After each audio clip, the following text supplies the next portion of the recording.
गुजरात चुनाव प्रचार का आज आखिरी दिन है और कई सारे ऐसे मुद्दे हैं जो हिंदू मुस्लिम को डिवाइड करने वाले जो लगातार चर्चा में बने हुए हैं। इसी पर बातचीत करने के लिए हमारे साथ इस वक्त मौजूद है एआईएमआईएम के ओवैसी जी।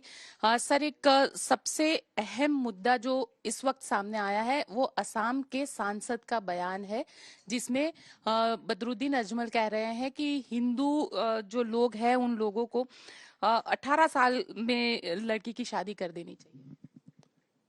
नहीं, देखिए, ये मैं इस बारे में मैं नहीं कह सकता कुछ भी, इसलिए कि ये एक इंडिविजुअल पर्सनल चॉइस होता है हर एक इंसान का कि वो शादी कब करे, और फिर वो उन्हीं का चॉइस होता है कि वो कब अपनी फैमिली को माने औलाद पैदा करेंगे। तो ये एक इंडिविजुअल चॉइस है और ये चीज़ मैं नहीं बोल सकता। उनकी राय हो सकती है, मेरी राय यह है कि हर आदमी को, हर महिला को, उसके हस्बैंड को, उनको चॉइस है कि वो कब शादी करें ना करें, कब अपनी फैमिली को पैदा करें, औलाद को पैदा करें, ये उनका इंडिविजुअल चॉइस है। सर, इसे इंडिविजुअल चॉइस आप कह रहे हैं, लेकिन उनका ये कहना है कि वो 2-3 गर्लफ्रेंड रखते हैं, शादी नहीं करते, नाजायज रिश्ते रखते हैं और 40 साल तक शादी नहीं करते हैं।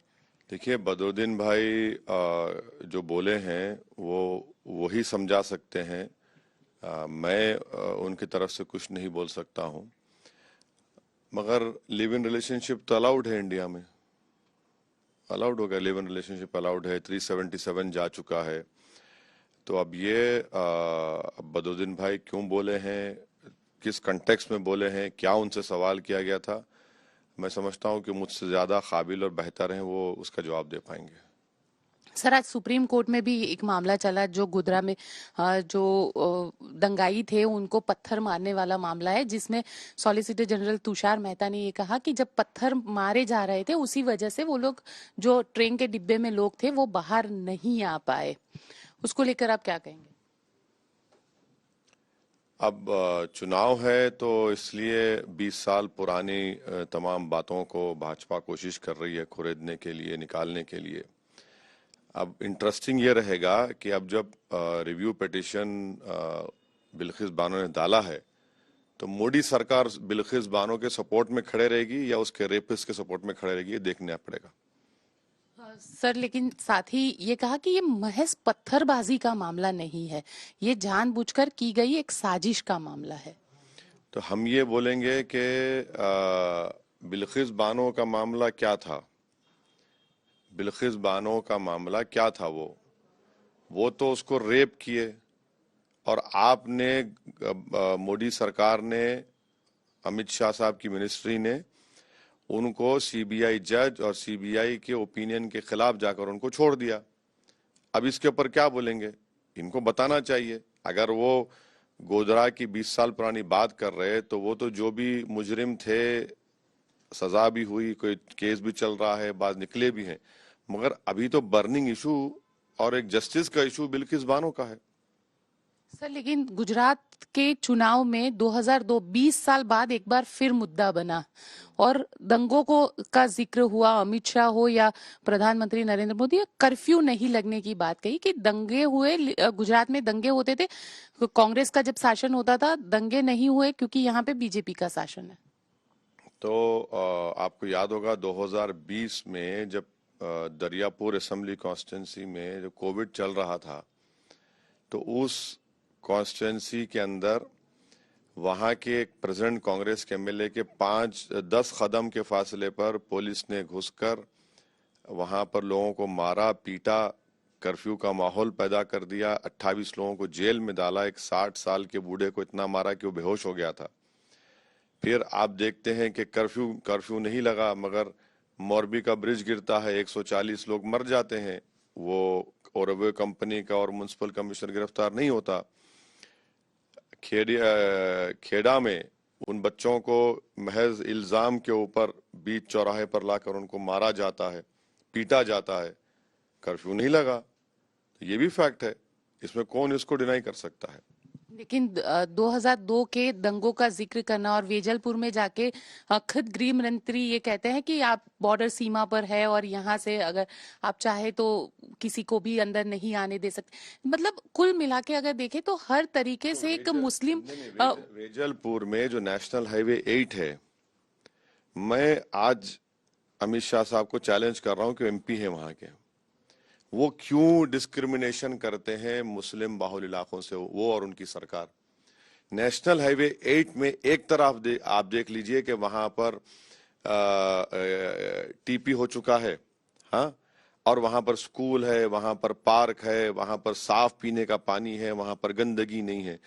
जो मुस्लिम बाहुल इलाका है वहां पर कचरे के पहाड़ हैं, गंदगी है, टीपी नहीं लाया जाता, और टीपी लाने की बात हुई तो बोलते कि ऐसा तोड़ के लेकर जाएंगे। और वो बॉर्डर क्रिएट करे हैं, भाजपा क्रिएट की है बॉर्डर। वो देश के अंदर अमित शाह के पार्लियामेंट कॉन्स्टिट्यूंसी के अंदर वेजलपुर में उन्होंने एक बॉर्डर क्रिएट कर दिया।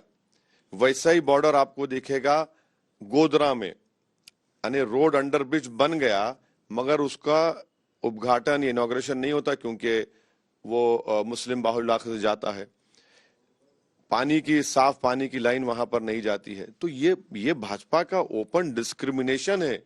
आप चलिए जहां पर दलित और मुस्लिम रहते हैं या आदिवासी रहते हैं, कौन सा डेवलपमेंट हुआ बताइए हमको। क्या ह्यूमन डेवलपमेंट इंडिकेटर्स वहां पर है, किस तरह से लोग जिंदगी गुजार रहे हैं। 6-6 फीट की गलियां हैं, गंदगी है, कुछ नहीं है वहां पर। तो मैं खुद फिर रहा हूं ना, मैं तो पैदल फिर के देख रहा हूं, जाकर देख रहा हूं, तो मैं खुद अपनी आंखों से देखा हूं, इसलिए आपसे कह रहा हूं। साथ ही 2002 के दंगों का जिक्र करते हुए योगी आदित्यनाथ ने ये कहा कि दंगे हुए, संकल्प किया 2024 में वो जनवरी में संकल्प भी पूरा होगा, राम मंदिर भी वहीं पे बनाया जा रहा है। 6 दिसंबर को किसने सुप्रीम कोर्ट को जाकर झूठा वादा किया था, और झूठा वादा करने के बाद आपने कहा कुछ नहीं होगा, बाबरी मस्जिद को आपने शहीद कर दिया। अगर 6 दिसंबर 1992 को बाबरी मस्जिद शहीद नहीं होती तो फिर कोर्ट का जजमेंट क्या आता। मैं आज भी कह रहा हूं कि मुझे सुप्रीम कोर्ट के जजमेंट से डिसएग्री करता हूं मैं, क्योंकि वो जजमेंट जो सुप्रीम कोर्ट ने दिया है, मैंने उस वक्त भी कहा था, आपके चैनल पर भी कहा, हर जगह कहा कि वो फेथ की बुनियाद पर, आस्था की बुनियाद पर दिया हुआ फैसला था, और उसके बाद कई इश्यूज खुल जाएंगे। अब आप देख रहे हैं काशी का मसला चल रहा है, मथुरा का मसला चल रहा है।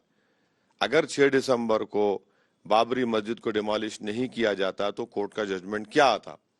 और अफसोस की बात यह है कि जब ट्रायल कोर्ट ने कहा कि कोई मुजरिम नहीं है उसका, भाजपा अपील भी नहीं करती उसके खिलाफ। लेकिन गुजरात के चुनाव में इस मुद्दे को लाना, आपको लग रहा है कहीं ना कहीं मुस्लिम तुष्टीकरण या हिंदू तुष्टीकरण की राजनीति? अच्छा, तुष्टीकरण की बात कर रहे हैं ना मैडम, मैं आपको गुजरात सरकार का डेटा देता हूं कि मुस्लिम तुष्टीकरण अपीजमेंट कितना हुआ है।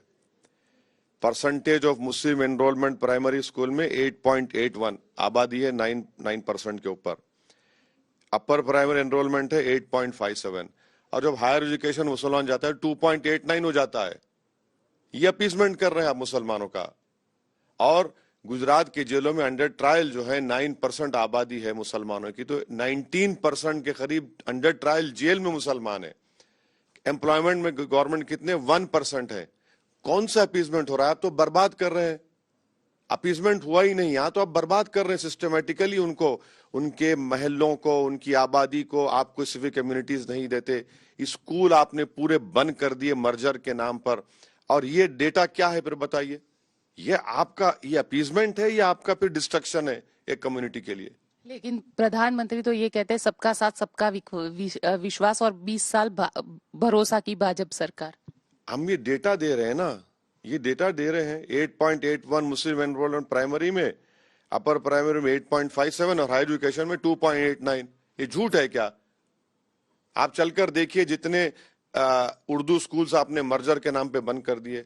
वेजलपुर में अमित शाह कॉन्स्टिट्यूंसी में आपको बताते हैं कि फर्स्ट फ्लोर सेकंड फ्लोर पे स्कूल था, तो आपने कह दिया कि बिल्डिंग नॉट फिट, मगर नीचे कमर्शियल मलगी चल रही है। इतना डिस्क्रिमिनेशन आप करते हैं।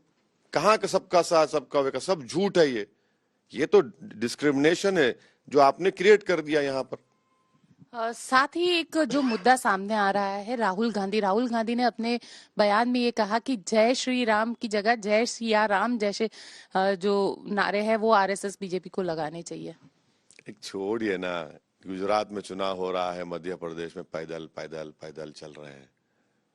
यहाँ आना चाहिए था उनको, यहाँ लड़ना चाहिए था।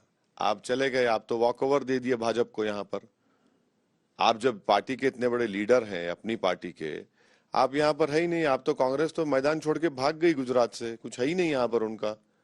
अब इस तरह का बयान दे रहे हैं, क्या क्या बोले जा रहे हैं। कभी किसी को बोलते एक्सरसाइज सिखाते हैं कैसे आरएसएस को रोका जाए, कभी ये कहते हैं। अब वो वही जाने वो क्या बोलते हैं क्या करते हैं, हम तो नहीं समझ सकते। वो कांग्रेस के कोई उनका जो स्पोक्स पर्सन होगा वही बतला पाएंगे कि वो क्या बोलना चाह रहे, क्या करना चाह रहे। ओवैसी जी, एक आपकी रैलियां होती है तो आपकी रैलियों में विरोध भी होता है। लोग जो है मुस्लिम बहुल इलाके में लोग आपको काले झंडे भी दिखाते हैं, गो बैक के नारे भी लगाते हैं। कम से कम मेरा नाम तो आ गया उनकी जबान पर, यानी हम उनके दिलो दिमाग में घुस चुके हैं। अब अगर हम कॉन्स्टिट्यूंसी में कैंपेन करते हैं तो आप एमएलए के घर के सामने से, कांग्रेस के एमएलए घर के सामने से जाते हैं तो एक तरफ पटाखे फूट रहे हैं, फूल बरसाए जा रहे हैं, तो ये बेचारे अपनी तकलीफ का इजहार कर रहे हैं, तो हमको कोई फर्क नहीं पड़ता। हमको कोई फर्क नहीं पड़ता। रिकॉर्ड देखिए, दरियापुर में यही एमएलए के घर के सामने 2020 में मुस्लिम महिलाओं को, गरीबों को पीटा गया था। उनको इतनी हिम्मत नहीं हुई कि घर से निकलकर उनको बचा सके, कुछ बोल सके। तो ये चलता है, डेमोक्रेसी है, मुझे इससे कोई फर्क नहीं पड़ता। चलिए ये बताइए, 14 कैंडिडेट आपने खड़े रखे हैं, 13 कैंडिडेट तो कांग्रेस ने खरीद लिया उसको, बेचारा जमीर फरोश निकला, तो 13 है। और हम लोग तो बहुत मेहनत किए हैं, हमारे कैंडिडेट्स भी बड़े मेहनत किए हैं, और बावजूद इसके कि कांग्रेस उन पर बहुत कोशिश की, उनको जो भी तरीके से, मगर वो लोग ठहरे रहे, मैदान नहीं छोड़े हैं। हम सब लोग मेहनत किए हैं, हमको उम्मीद है कि इंशाल्लाह ताला उनको कामयाबी मिलेगी। सर कितनी सीट देते हैं, 13 में से कितनी आएगी? देखिए, ये मैं सेफोलॉजिस्ट नहीं हूँ, नंबर 1, ना मैं जोशी हूँ, तीसरा कोई पॉलिटिशियन नहीं बोलता आपको ये बात। तो मगर हमको यकीन है कि जो मेहनत किए हैं, जो हमको रिस्पांस मिला है, जो मोहब्बत मिली है, हमको यकीन है कि इंशाल्लाह हमारे कैंडिडेट यहाँ से विधायक बनेंगे। सर कहीं ना कहीं वोट कटाओ पार्टी के तौर पर भी आपका नाम आ रहा है, क्योंकि जिस तरीके से जो पहले फेज में वोटिंग हुई है उसके बाद। सुनिए ना, 13 लड़ रहे हैं, 169 बचे हैं, जीत जाओ ना 169। हम इन प्यारों से कह रहे हैं, अरे भैया तुमको खैरात में छोड़ दिया मैं, 169 जीत जाओ ना, अब क्यों रो रहे हैं? कितना रोएंगे? कितना ऐसी सीट पे आपने खड़े रखे जहां पे कांग्रेस को यहाँ पे मैक्सिमम वोट में। देखिए, अमेठी राहुल गांधी हार गए बगैर हम लड़े, हमारी वजह से हारे राहुल गांधी। अब बताइए आप कौन जिम्मेदार है? तुम आए, कांग्रेस के 16-17 एमएलए पिछले चुनाव में कांग्रेस से जीतकर भाजपा ज्वाइन कर लिए। गोधरा का इनका एमएलए वो भाजपा में चला गया और संस्कार ही कहता है बिल्किस के लोगों को, रेपिस को। आप में कमजोरी है। मैं तो कह रहा हूं ना, 169 में छोड़ दिया हूं, 13 में लड़ रहे हैं। आपको पेट में दर्द क्यों हो रहा है? आप कितना रोएंगे? कितना जाके जाके मम्मी को, पप्पा को बोलेंगे कि ये देखो ये बच्चा डरा रहा है मेरे को? अरे छोड़िए, जमहूरियत है, मुझे किसी से इजाजत लेके लड़ने की जरूरत ही नहीं है। मैं लड़ रहा हूं, जनता तय करेगी। इतनी मोहब्बत जो हम देख रहे हैं, जो लोग मिल रहे हैं, बात कर रहे हैं, तो यही तो लोकशाही की, लोकतंत्र की खूबसूरती है कि हम भी मुकाबला करेंगे, आप भी मुकाबला करेंगे, भारत की जमहूरियत मजबूत होगी। अब आप 27 साल से भाजपा को जीत रही, तो आप जिता रहे हैं भाजपा को। आप मैच फिक्सिंग कर लिए क्या? कुछ सेटिंग हो गई आपकी मोदी से? क्या मोदी ने आपको चाय पिला दी जिसमें मलाई दूध ज्यादा थी? हैं? एक आप एमपी नहीं जीतता है मुस्लिम 84 के बाद से अब तक, क्यों नहीं जीतता है? ये इनको सोचना पड़ेगा। आप बताइए कि भाजपा क्यों जीत रही है? हम तो पहली मर्तबा आए हैं, पूरे देश में आपकी वजह से भाजपा जीत रही है, तो उस पर कोई नहीं बोलेगा इनको। और जब हम बोलते हैं बोले आप क्यों बोल रहे हैं? तो कांग्रेस को और ये जो अपने आप को सो कॉल्ड सेक्युलर कहते हैं, उनके बात समझना पड़ेगा कि हम आपकी बात सुनने तैयार नहीं है।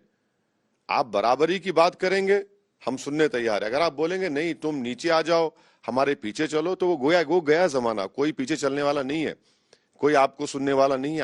आप खुद तो अपनी जमीन खो चुके हैं हर जगह पर भारत में, आप किसको आप क्या एक ऐसा, शरद पवार ने सही कहा था कांग्रेस के बारे में कि ये बहुत बड़ा लैंड ओनर है और समझता है कि अभी भी बहुत हजारों एकड़ जमीन है, कोई कुछ जमीन बाकी नहीं, मैं लैंड ओनर है खाली, बस कम कुछ नहीं अतराफ में।